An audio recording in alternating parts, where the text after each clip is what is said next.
ipo-promote ko lang po yung upcoming fight po namin na darating po dito sa ano po, sa medyo matagal pa po siya, sa 2060 po. Abangan niyo po.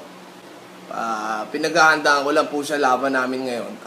Kasi talagang hype na hype po ako ngayon sa oras na to, no? Talagang hindi ko mapigilan yung pagka-gangster ko eh. Hindi nyo po napapansin, hindi nyo pa po akong nakikita sa flip top hanggang ngayon. Kasi ako po ang isa sa hidden character po, no? Ni Sir Enigma. Hidden character po ako ni Sir Enigma, mga kaibigan. Nasa sobrang lupit ko, mga kaibigan, no?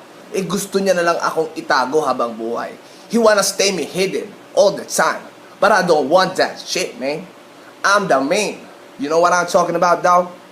Abangan niyo po, kung dati po merong ahon, ito po yung paglubog, no? Kasi pag pumasok po ako, baka lumabog na po yung flip top. Baka masira po